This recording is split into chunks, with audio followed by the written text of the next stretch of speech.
Hi everyone, welcome back to Atypical Wealth. I'm Amber, your South Bay LA realtor. Today we have a special topic for you and it's all about moving on to your next space, but cleansing the one that you're in now. We're talking about decluttering. To me, that word is almost offensive, decluttering. Like, what do you mean? I've been in this space for so many years. How are you gonna tell me my stuff is clutter? Whereas I know some people are like, yeah, it's clutter. You need to get rid of this yesterday, right?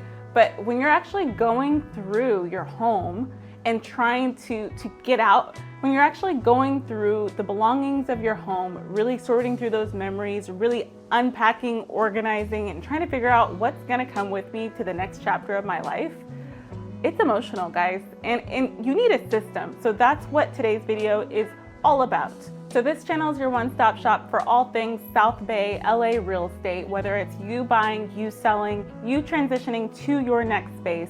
I teach you how to build wealth using your home. That's what we're gonna have you do here today, but it's a different kind of wealth. I mean, maybe you're moving because you're selling, maybe you're moving because there's opportunity elsewhere for you, right? It's the health and wealth that follows you mentally, physically, and it's just, when you go ahead and let go of those belongings, there's a shift that happens and you're getting rid of physical things, but that shift happens on the inside. So I want that for you. Let's talk about how to get there. When you're considering how do I create a system to get to my next chapter, whether you're buying, selling, whatever, renting, doesn't even matter, this advice still applies. The first thing I want you to do is give yourself a deadline. And that deadline needs to be well before the time you actually have to be out of that space, okay? I'm going to go so far as to say 15 days, 10 days minimum before the time you have to be out of that space. That's when I want your space to be looking empty. Or at the very least, the only things that are around you are the things that you're taking with you, right? Those are the things that just need to be boxed up at this point, or the things that are already boxed up at this point. 10 days before you have to vacate your space, that's when all of the things that you aren't taking with you should be gone. And I'm saying this from experience, guys. I'm not talking from a high horse. I just had to do this myself, and I was just reminded, like, I have so much empathy for my sellers, especially the ones that have been in the same space for like 10 years or more. You have memories there. I have clients that were taking care of their moms and their belongings are still lying around. You know, it's not easy to get rid of those things, and nobody says you really have to, guys. Later in the video, we'll talk about ways to honor those memories, but still cleanse your space, still cleanse your mind. All right, we're gonna talk about how to declutter, but still honor those memories. So stay tuned for that. For now, I just want you to have that deadline in your mind. My second tip is really a tip to myself. Guilty. Do not throw away things that you are going to end up rebuying. Here's what I mean by that. I have tons of hair product, right? This is just an example. It doesn't have to be maybe hair product isn't your thing. That's okay. The point remains. I have tons of hair products. How do you think we can keep up with all these different hairstyles without tons of suites of different products for different hairstyles? It's a situation, all right? What I didn't realize is that in my old space, I had so much different products. But you know what I was thinking? I was like, you know what? I'm not even wearing my hair like that right now. I don't need this. I think I should just get rid of it. But then I think about how much I spend on hair product alone, honestly. I think I'm just supporting the GDP with my purchase of hair products, just straight up. But I think about how much I spend on those things. And maybe for you, it's not hair products. Maybe it's power tools, right? Maybe it's makeup, all right? It doesn't really matter. Collectible concert t-shirts, doesn't matter what it is. If it's something that you often repurchase, be mindful before you throw it away. If you see yourself buying it again within the next 6 months, I would argue that it's probably worth keeping around, unless it's just difficult to carry with you for whatever reason. So even though at the moment when I was sorting through things, it's like, this hair product feels so inconsequential. I have to get through all this stuff. Like, what do you mean? I don't want to carry this with me. I forced myself to carry it with me because I was doing my future self a favor. So do your future self a favor. If you see yourself repurchasing something, do not throw it away, even if you're frustrated and you just want to be done. So for my people that cook out there, this goes for that Dutch oven that you only use once every couple months when you're cooking a roast. I mean, but if a good Dutch oven is hard to find, honestly, I say take it with you, because it's one of those things where it's probably not worth buying another one. It's probably not worth it to have to search for another one that suits your specifications, unless you just don't care, you just want any Dutch oven. That's totally fine. I'm a little more particular than that. For me, it's my juicer. I thought to myself, am I going to juice ever again? Yes, I am. So if it's something that I know I'm going to use, then I'm going to go ahead and do my future self a favor and keep that with me instead of repurchasing it down the line, unless you already had plans and savings to do so. But we get the point on that, right? Let's move on. This might be a no-brainer for some, but I have to say it. Do not take perishables with you. I'm saying that maybe to myself because I don't like repurchasing food items. I do not like repurchasing seasonings. I do not like repurchasing soy sauce. I do not like repurchasing anything, honestly. If I bought it once and it's here, if I bought it once, I almost like never want to buy it again. I get upset when things run out. When I was transitioning to my new space, I was tempted. You know, there were items in the freezer. I was like, hey, this is still good. Like, I'll use this again. It gets a little tricky with perishable, guys. Disregard my last rule. If it's perishable and it's not a short trip, just let it go. Make it easier on yourself to focus only on unloading those hard goods that you really want to prioritize. Those things that are a little harder to find once you get your destination, whether it be that perfect juicer, the Dutch oven, or your suite of hair products, doesn't matter what it is. If it's harder to find, do not set yourself up, take it with you. Now, if it's perishable, I'm willing to bet you can find that elsewhere, and it's probably not worth it to you to carry it with you, even if it's frozen, even if it's still good, because now you're maintaining a suite of frozen goods in the midst of your hard goods. And unless you're making a move down the street, honey, it is not worth it. Don't do it. I'm sorry, you're not honey. You don't have to be honey if you don't want to be honey. You could be honey if you do want to be honey. Okay, next tip. Next tip for cleansing, decluttering your space, preparing for that transition from one place to the next. Next tip for when you're decluttering your space, for when you're doing that cleanse, transitioning from one space to the next. Take breaks. Please take breaks. Speaking to the choir here, I go hard or go home, and then sometimes I just can't stop until I get to that point and I just want to be done, right? Take breaks.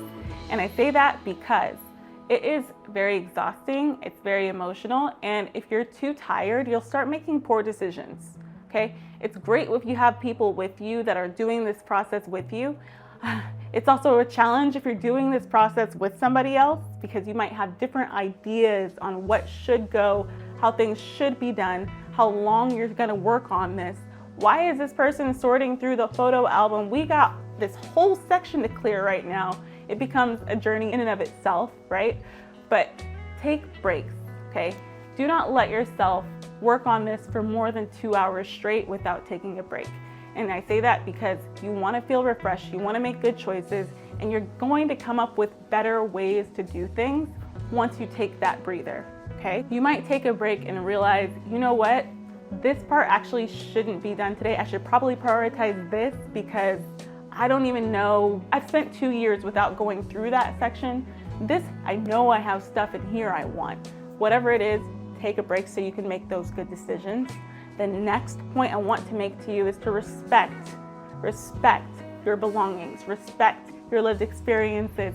It's really hard, especially if you have the belongings of a loved one with you, to let that go. And I'm not even suggesting you do. Here's what I do suggest. You can keep the memories of friends, family, significant others alive in new and creative ways. I want to challenge you to think of ways you might honor your significant other, your friend, your family, whoever it is that you may have lost, or maybe they're just not around, they're not close to you anymore, whatever it is. How might you honor them but still have your space cleared, have your space cleansed, get the decluttering process done so you can move on to your next transition? Because it doesn't mean you're forgetting them, but there's new ways to remember. One simple example of something I started doing when I started transitioning from one space to another, and quite frankly, I've done it a lot.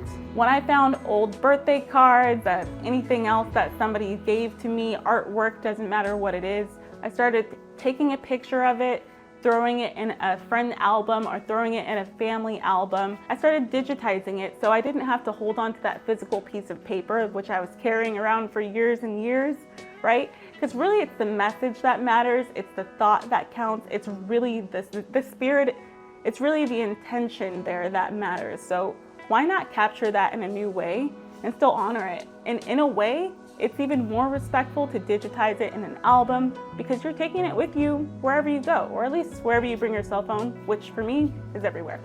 Some people have clothes that remind them of a significant other. Why not keep maybe a swatch of each piece of clothing rather than the whole garment and have a quilt made? And that might be more labor intensive, but honestly, you can contract out for almost anything these days. I bet you could probably do it if you really wanted to. Doesn't have to be any of those things, but just think of new ways to honor your experiences, the experience of your loved ones, because no one can take that away from you, but it also doesn't have to come physically with you if it's right here. The last tip I'm gonna leave you with is the most important, and this is a nuclear option. I'm gonna be honest with you. If you ever feel overwhelmed, this is what I want you to do. I want you to set an appointment with a company that actually comes and picks this kind of stuff up. Their whole business is to collect junk. And it's junk to them, but it doesn't have to be junk to you, because remember, you followed those other steps to find out what you really, really want and need, and you gave yourself a firm deadline on when you're going to get rid of these things. When you get overwhelmed, I want you to do this. I want you to just call and set an appointment with that company. Give yourself like 3 days. In 3 days, everything that I haven't sorted through is going to be gone. If you're feeling really bold and you just really need to be done with this because you're on a time crunch, because you just can't take it anymore, you just can't look through another box, that's okay. It's almost better if you don't look at what's in the box, especially if you've gone years without it. Chances are you won't miss it, okay? But if the curiosity will just kill you, which honestly for me, I have to look. I have to look at what I'm getting rid of. I just have to see, right? Then please take the time to go through it within that 3 days. Remember, you're setting your own deadlines here, and it's gonna be well before the time you have to get out. I say call the companies because they're going to accelerate your transition. And remember, you're going to respect your belongings in the process. You're doing your homework to make sure you're not just treating your memories any old kind of way. Now, I just wanna prepare you. They probably will, because it's not theirs to treat kindly. It's yours to honor. So take what you need and leave all the rest, let go of it. Remember that it's precious to you. It's not up to the next people that handle it to be precious with it. You honor it in the way that you see fit.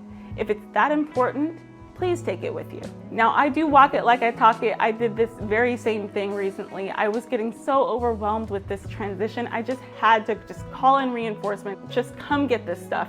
If it's on this side of the garage, I don't want to see it anymore. You need to come get it. And they did. And to see them just hauling my stuff away, just honestly, hauling is a kind word. They were not kind to those belongings.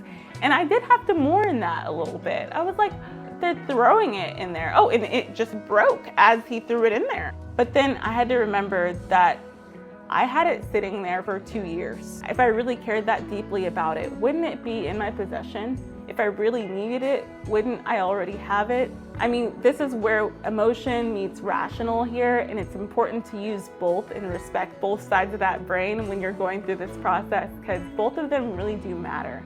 It still hurts me to see those belongings, some things that I physically created, thrown away. I didn't have space for them in my next chapter. This is hard, but I can take pride in the fact that I know I honored it as best as I could with the time that I had. I treated my belongings well, and I gave them new life. Many things I reupholstered. I worked on them by hand. I mean, I was very happy with what I produced and the memories that I made with those belongings. So I'm gonna let the end be the end. It might be best if you do not look, because they are not gentle when they haul those things away.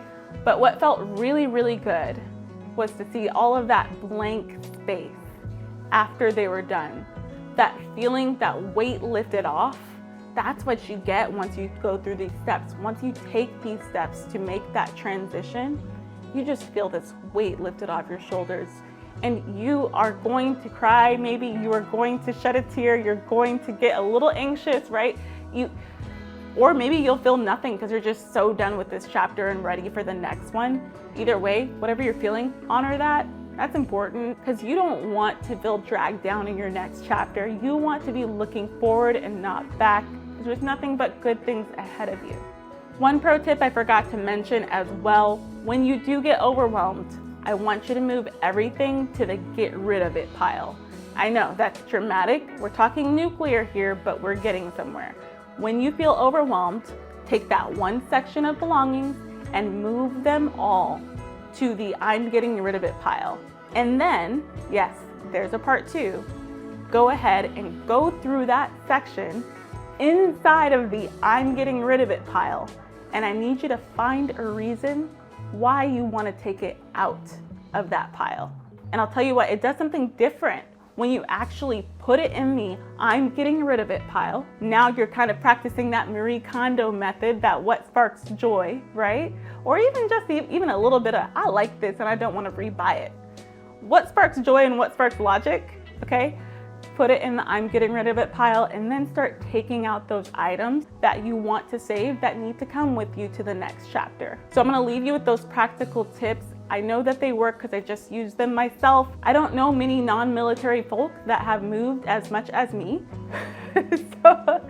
So I've learned a lot and I'm happy to share it with you. And I have such empathy for you making that transition. I know it's not easy. I know it's hard, but you can do this and I'm here to help. And when you want to make your next move and you need your next place to stay, make sure you contact me if you're coming to California, if you're coming to the South Bay, LA area. I am here to help you, not just in your physical transition, in the mental, emotional as well. I know we're just realtors, but this thing gets emotional, man. This is our real life, okay? So I want to be there with you through the whole thing and I want to feel good about it by the time it's done. And that means you have to feel good. So, I mean, if you win, I win, all right? I hope you have an amazing rest of your week. Talk soon. Bye.